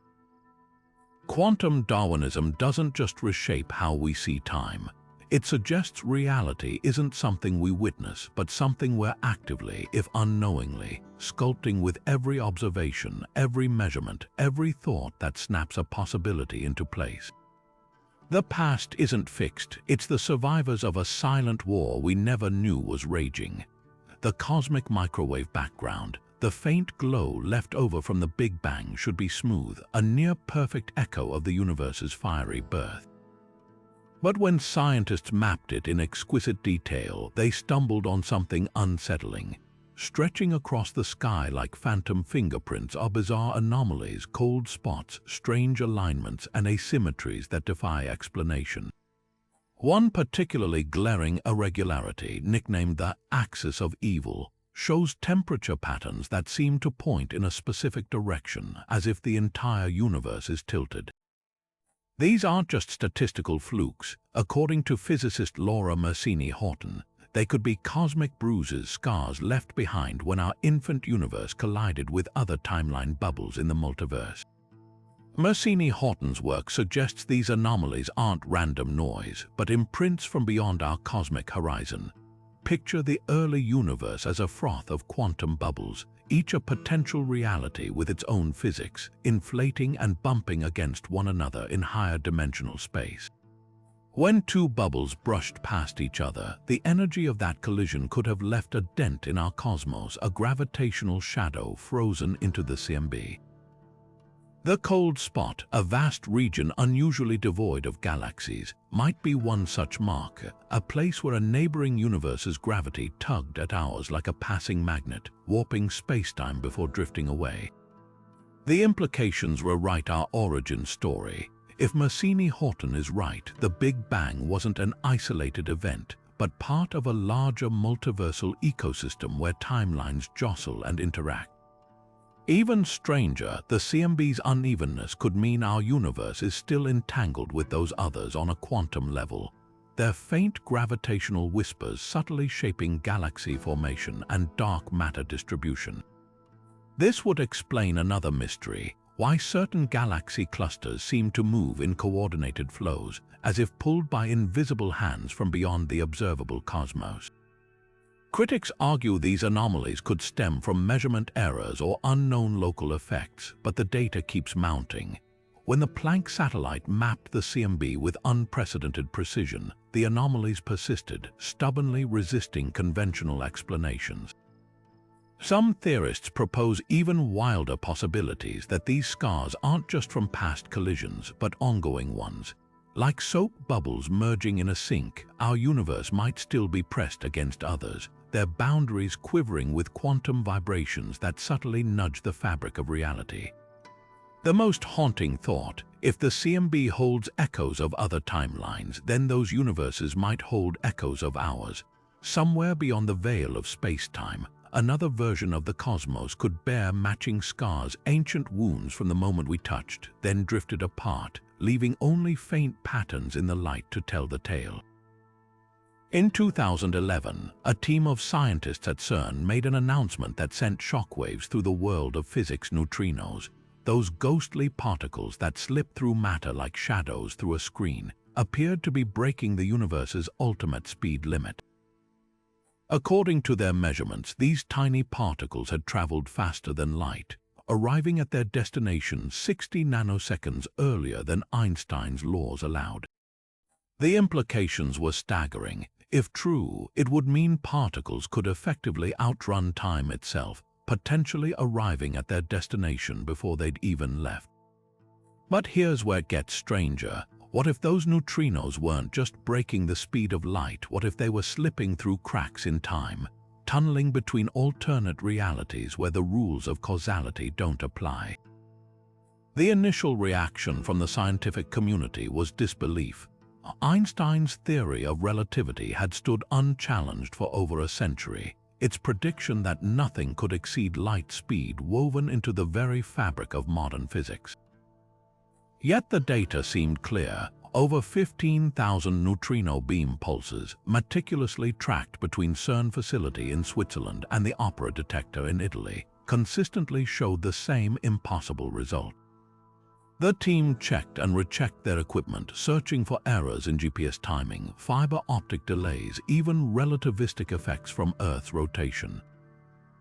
No glitch could explain the anomaly. For a brief, electrifying moment, it seemed the universe had handed us a key to time travel hidden inside a particle so elusive, trillions pass through your body every second without a trace.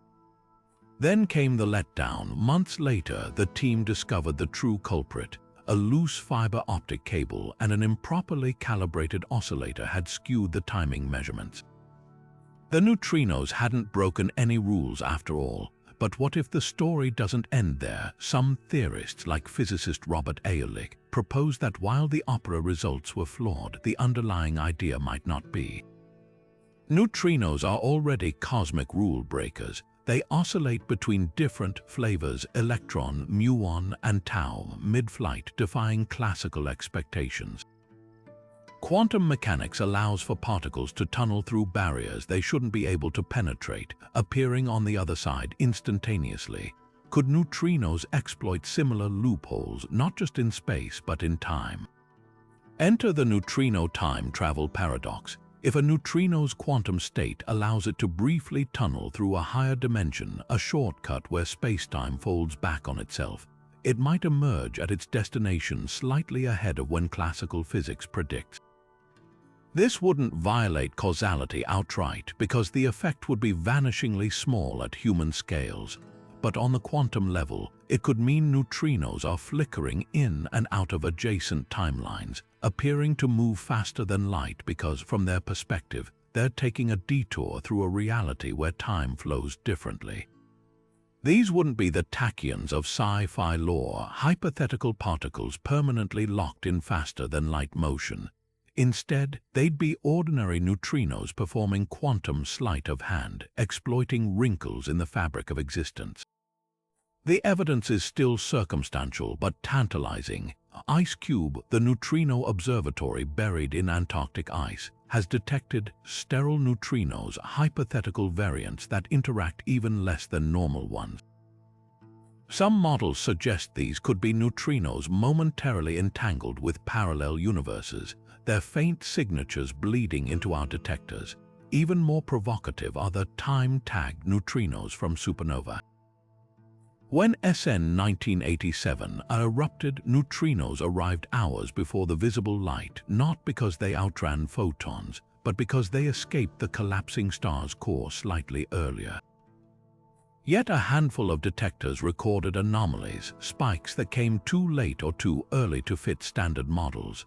Could these be echoes of neutrinos skipping across timelines before rejoining ours? Critics argue this stretches quantum mechanics beyond recognition, but supporters point to an eerie symmetry. If black holes can scramble information across realities via Hawking radiation, why couldn't neutrinos, nature's ultimate quantum wanderers, perform a similar trick on a smaller scale? The truth might lie in next-generation detectors like Dune, set to study neutrino oscillations with unprecedented precision. Should they find patterns that defy conventional physics, we might be staring at something far stranger than measurement error. We could be glimpsing the first fingerprints of particles that don't just traverse space but surf the currents of time itself. Whether faster-than-light neutrinos are real or not, their brief controversy did something profound. It forced us to confront the unsettling possibility that time might not be the rigid scaffold we imagine, but a fluid, porous thing, and that the universe's smallest messengers might know shortcuts we're only beginning to dream of. Deep in the fabric of space-time, lurking between the atoms of reality itself, there might exist cosmic fossils from universes long dead, black holes so ancient they predate the Big Bang. These aren't the black holes we know, born from collapsing stars. These are primordial black holes, theorized to have formed in the first chaotic instance of existence, when the universe was a seething, dense soup of energy. But Stephen Hawking's final papers took this idea even further, suggesting these relics might be more than just leftovers. They could be knots in the tapestry of time itself, their gravitational pull subtly bending the flow of history around them like invisible hands sculpting clay. Hawking's radical rethinking of primordial black holes came from a simple but staggering question: what if some weren't formed in our universe at all? Imagine a black hole from a previous cosmic cycle, a relic of an earlier Big Bang, surviving the collapse of its native reality and persisting into ours. These cosmic carryovers would be almost unimaginably dense, some as small as a proton but with masses rivaling mountains, their gravity so intense it could warp the passage of time on a subatomic scale. Hawking speculated that networks of these primordial black holes might thread through the cosmos like invisible spiderwebs, their collective influence nudging particles, bending light, and perhaps even tweaking the probabilities of quantum events to favor certain timelines over others. The implications are dizzying. If these ancient black holes exist, they could explain some of the universe's deepest mysteries. Take dark matter, the invisible glue holding galaxies together.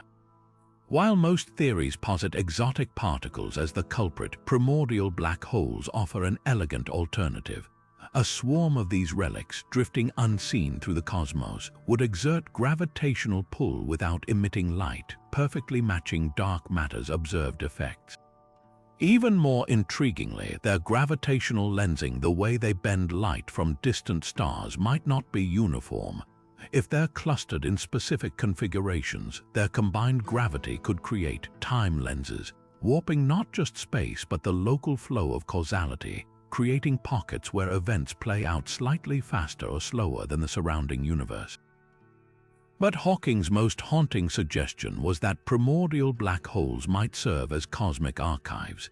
As black holes evaporate via Hawking radiation, they release faint bursts of information, echoes of what they've consumed.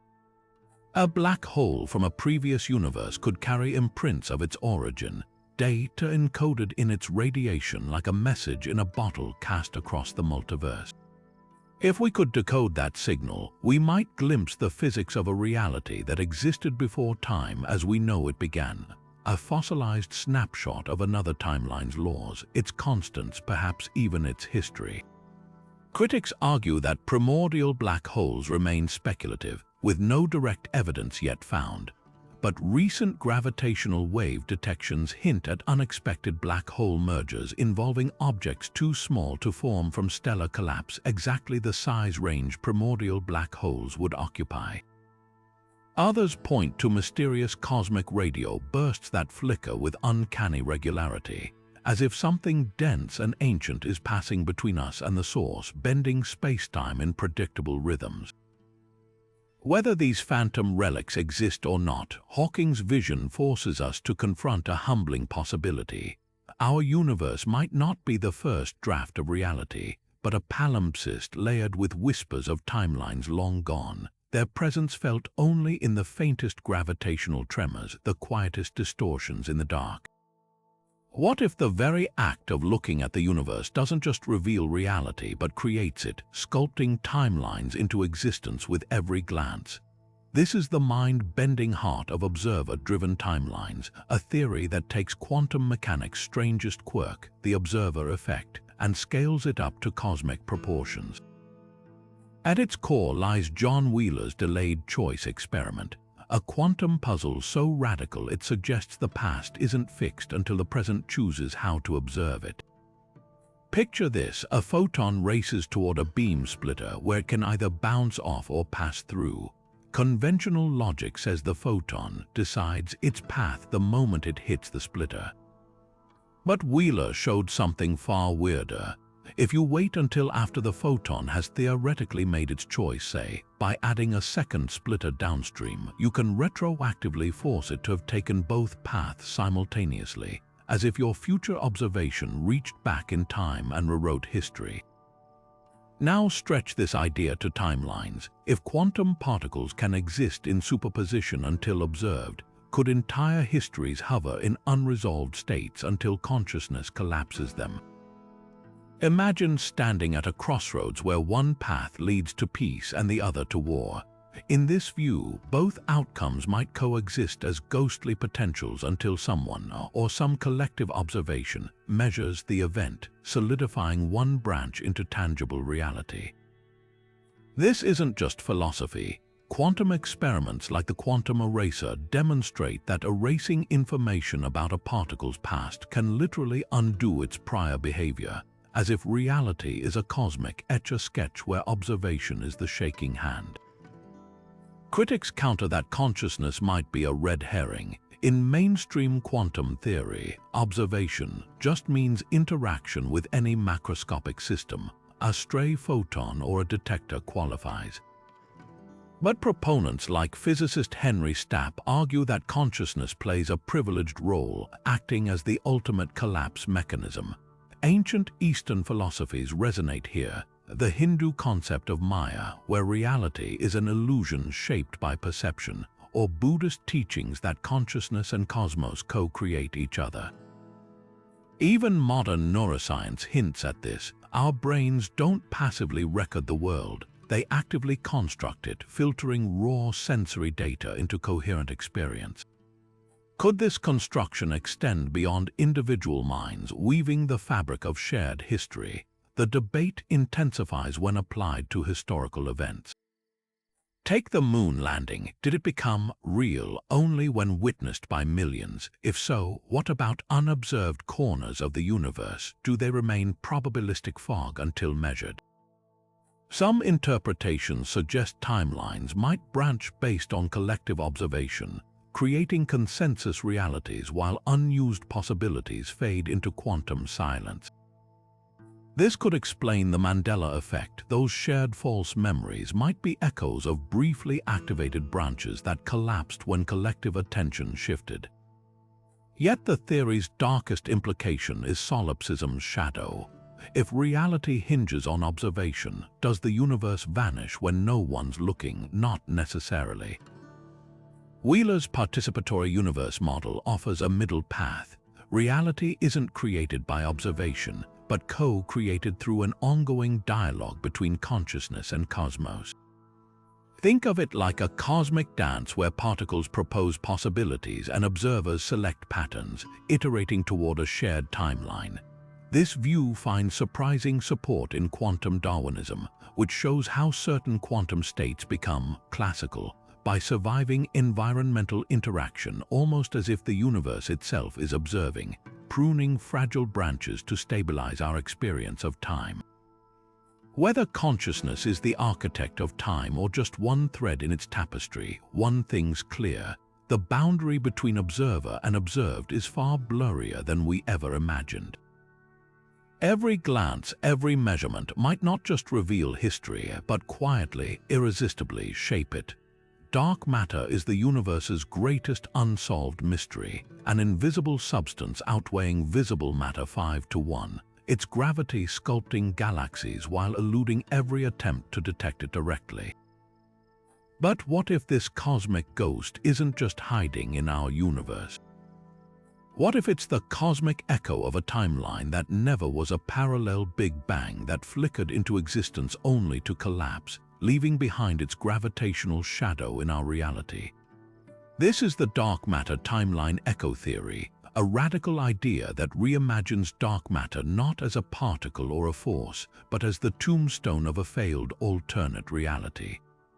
Imagine two cosmic seeds sprouting side by side at the dawn of time. In our timeline, the Big Bang ignited successfully, birthing stars, planets, and eventually us. But right beside it, perhaps separated by a sliver of higher dimensional space, another universe attempted to inflate, only to falter. Quantum fluctuations might have destabilized its expansion, causing it to implode almost instantly. Yet according to Einstein's equations, energy can't just vanish. The mass from that aborted universe had to go somewhere. The theory proposes it bled into our cosmos as dark matter, a gravitational imprint of a timeline that never got to unfold. The evidence hiding in plain sight: dark matter's bizarre distribution. Unlike normal matter, which clumps into stars and galaxies, dark matter forms vast, diffuse halos around galaxies like phantom cocoons. This could be the signature of a failed universe's debris, scattered unevenly as it seeped into ours during cosmic inflation. Even stranger, dark matter seems to ignore all forces except gravity, just as you'd expect from remnants of a reality with different physical laws. If that parallel Big Bang had slightly weaker nuclear forces or stronger electromagnetism, its matter might interact with ours only through the universal language of gravity, whispering across the dimensional divide. The most haunting validation could come from the cosmic microwave background. Tiny temperature variations in this ancient light reveal the universe's infancy, including mysterious, dark flow patterns where entire galaxy clusters drift toward unseen attractors. Some theorists suggest these could be gravitational scars from that neighboring universe's collapse, a cosmic wound that never fully healed. Future telescopes like the European Space Agency's Euclid mission might detect subtle distortions in dark matter's distribution. Patterns that resemble splatter marks from an impact we can't see because the colliding object wasn't a thing but a time. Critics argue this stretches Occam's razor to the breaking point. Why invoke dead timelines when undiscovered particles could explain dark matter? Yet proponents point to an eerie precedent. Quantum entanglement shows particles can share information instantaneously across space. If matter can be non-locally connected, why not entire universes? The theory also elegantly solves the missing mass problem. Dark matter isn't missing at all. It's borrowed alone from a cosmic sibling that didn't survive infancy. Whether the dark matter timeline echo holds up or not, it forces us to confront a chilling possibility. The emptiness between galaxies might not be empty at all, but a graveyard, a silent memorial to universes that almost were, their mass the only epitaph left behind. And if that's true, then every spiral of dark matter holding the stars in place isn't just scaffolding, it's the ghost of another reality's dream, still clinging to ours. Gravity might not be a fundamental force at all, just a cosmic mirage born from the universe's relentless slide into chaos. Eric Verland's theory of entropic gravity flips Newton and Einstein on their heads, proposing that what we feel as gravity is actually the universe's way of maximizing entropy, a sort of cosmic shuffling toward disorder. But here's where it gets wild. If gravity emerges from entropy, then time itself might be nothing more than a byproduct of this chaotic dance, with stable timelines forming only where entropy gradients create clear arrows of cause and effect. Picture a cup of coffee cooling on a table. The heat dissipates, the molecules slow down, and entropy increases, a one-way journey from order to disorder. Now imagine spacetime itself as that cooling coffee. Verland suggests that the universe's tendency toward disorder creates tiny, entropic forces that nudge matter together, mimicking what we call gravity. This isn't just poetic metaphor. The math checks out. His equations reproduce Einstein's general relativity without needing gravity as a fundamental force. But the implications ripple far beyond physics. If gravity is emergent, then so is time's arrow. The very fabric of causality might depend on these entropy gradients to define which events come before and which come after. Apply this to timelines, and reality starts to look like a cosmic game of Jenga. Stable histories, the ones we experience, are towers where entropy increases smoothly, allowing events to stack logically. But in regions where entropy fluctuates wildly, causality crumbles. Imagine a patch of spacetime where heat flows backward, undoing the steam from your coffee and returning it to the cup. In such zones, time loops or fractures might form, creating bubbles where cause and effect tangle. This could explain bizarre quantum phenomena like retrocausality, where particles seem to influence their own past, or the Mandela Effect, shared false memories glitches in entropic stability where timelines briefly overlap. Support for this idea comes from black holes' entropy factories where gravity and thermodynamics collide.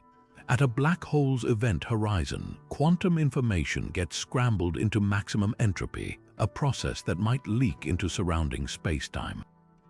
Some theorists speculate that dark matter, those mysterious halos holding galaxies together, could be pockets of entropic residue from failed timelines, regions where entropy gradients stalled, leaving behind gravitational shadows.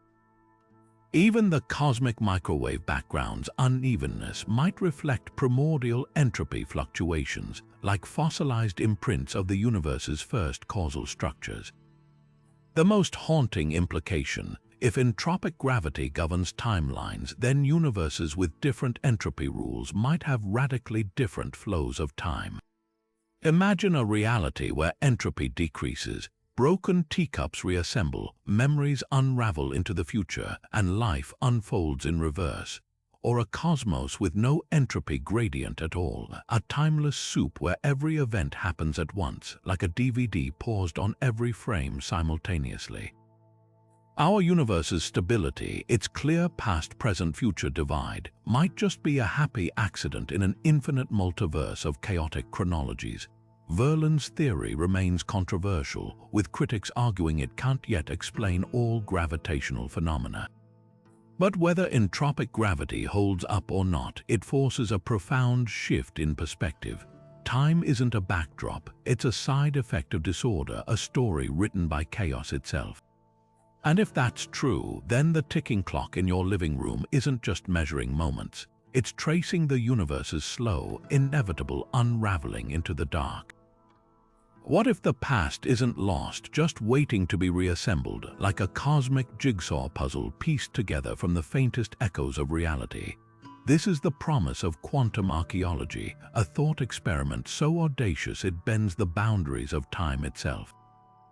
At its heart lies a radical idea. The universe might preserve traces of every event in quantum fluctuations, subtle ripples in the fabric of spacetime that, if decoded, could let us reconstruct history with unimaginable precision.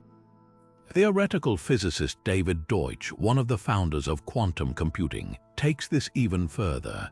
He suggests that with advanced enough technology, we could theoretically read these fluctuations like a cosmic hard drive, reconstructing not just historical events, but entire alternate timelines that branched off from our own. Think of it like forensic science on a universal scale. When a crime occurs, detectives scour the scene for fingerprints, fibers, or tiny traces left behind by the participants. Quantum archaeology operates on a similar principle, but instead of dusting for prints, it scans for quantum imprints. Every interaction, every collision of particles leaves behind a faint signature in the quantum foam. These signatures decay over time, but in theory, they never fully vanish. With a sufficiently powerful quantum computer, one capable of simulating the universe down to its smallest particles, we could reverse engineer these imprints, running the universe's equations backward to reconstruct past states with near-perfect accuracy. Deutsch's vision hinges on the reversibility of quantum mechanics. Unlike classical physics, where information can be lost, think of burning a book. Quantum systems preserve information in their wave functions. Even if a particle state changes, the memory of its past isn't erased, it's scrambled. If we could untangle that scrambling, we could effectively rewind the tape of history. Imagine pointing a quantum scanner at the empty space where Julius Caesar stood when he was assassinated. By analyzing the residual quantum noise, the faint vibrations left by every molecule in that moment, we could reconstruct the scene. The glint of sunlight on the conspirators' daggers, the rustle of Caesar's toga, even the sound of his final words. But here's where it gets even stranger. If the many worlds interpretation is correct, every quantum event spawns alternate timelines. Deutsch argues that quantum archaeology wouldn't just recover our past, but all possible past. The same quantum fluctuations that encode the history we remember might also hold shadows of the paths not taken. The timeline where Caesar heeded the soothsayer's warning, where the Library of Alexandria never burned, or where you took that job offer last year. In this view, the past isn't a single, fixed narrative. It's a vast branching tree, and quantum archaeology would let us climb any of its limbs. The obstacles are staggering, of course. The computational power required would dwarf anything we can imagine. Even a single cubic millimeter of spacetime contains an almost infinite number of quantum states to map. And there's the noise problem. Over billions of years, cosmic radiation and entropy would have distorted these quantum fingerprints like a weathered mural. Yet Deutsch remains optimistic. He compares the challenge to early skeptics who doubted the possibility of flight. Just because we can't imagine the tools yet doesn't mean they're impossible. Future civilizations might develop quantum sensors capable of filtering out the cosmic static, or algorithms that can extrapolate missing data from partial patterns. The implications ripple far beyond history books. If we could observe the past directly, we'd have an objective record to settle countless debates. Did Lee Harvey Oswald act alone? What really happened to Amelia Earhart? But more profoundly, quantum archaeology could blur the line between past and present.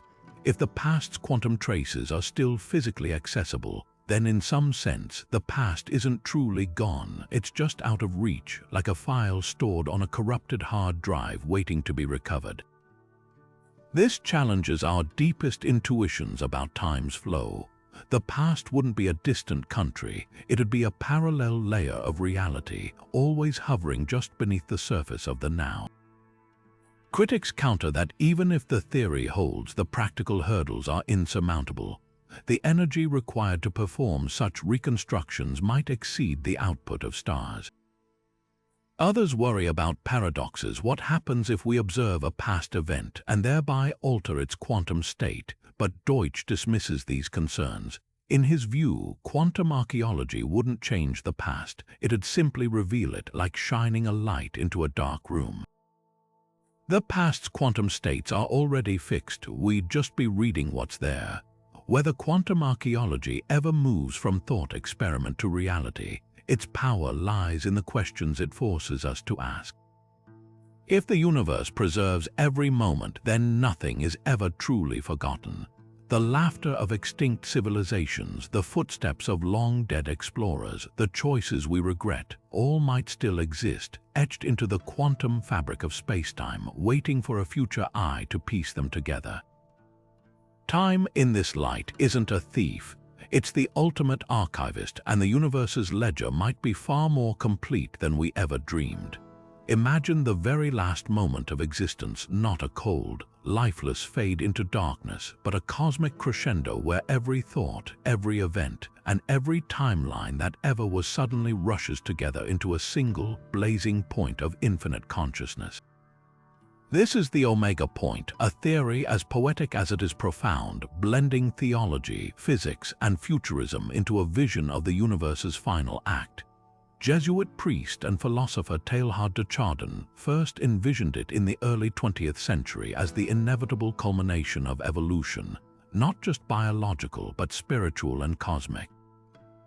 He saw the universe as a living thing, growing toward a divine singularity where all minds, all histories, would merge into what he called the Christosphere, a transcendent union with the fabric of reality itself.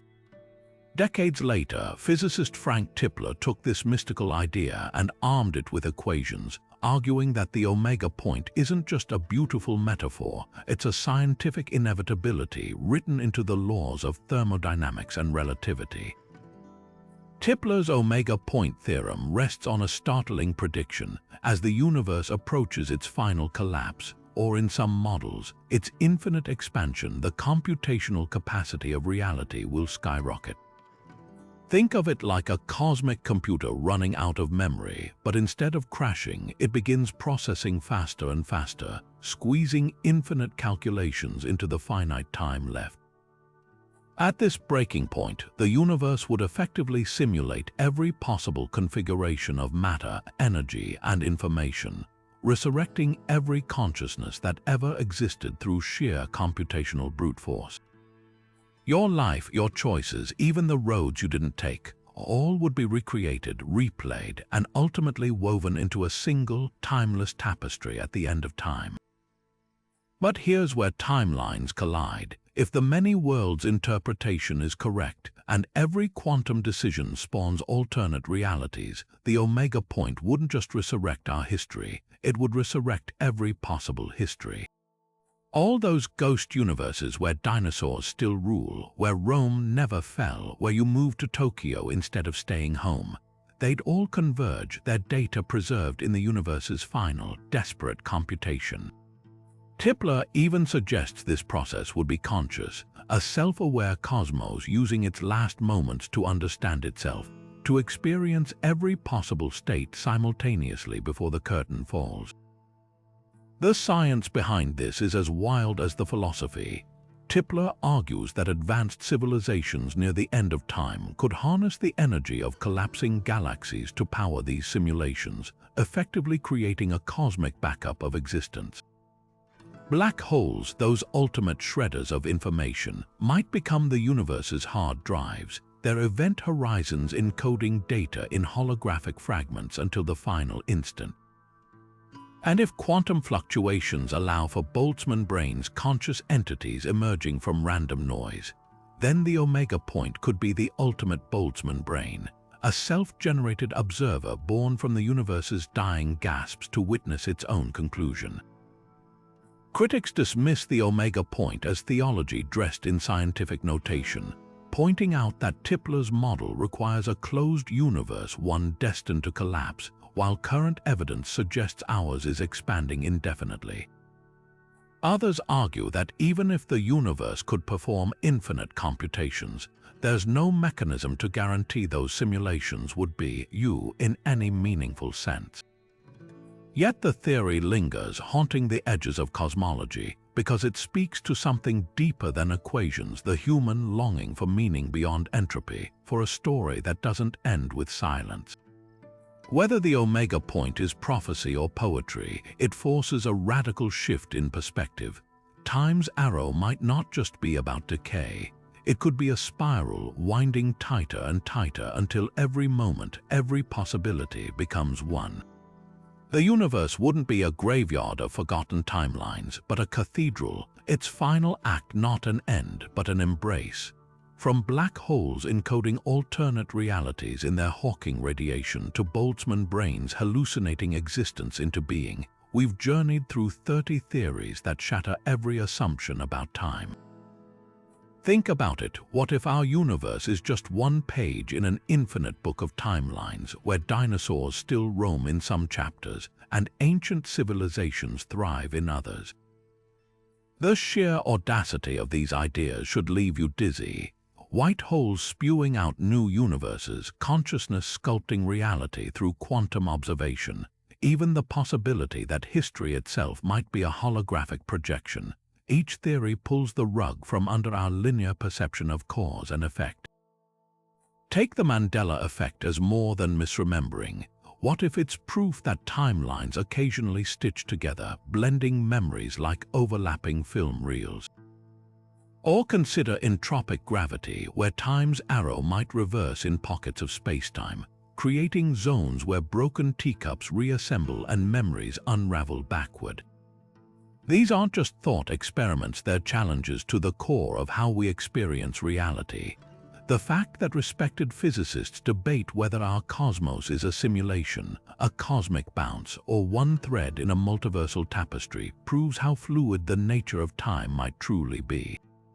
So where does this leave us? With more questions than answers, and that's exhilarating. Maybe you're drawn to the chilling elegance of quantum immortality, where your consciousness forever branches into surviving timelines.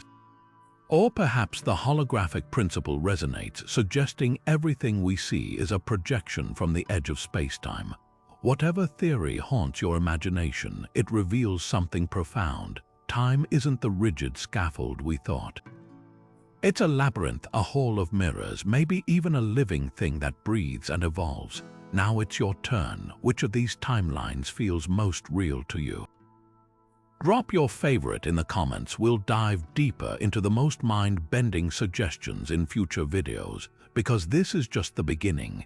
Wait until you hear about the cosmic censorship hypothesis, or the experiments attempting to send particles back in time using quantum weirdness.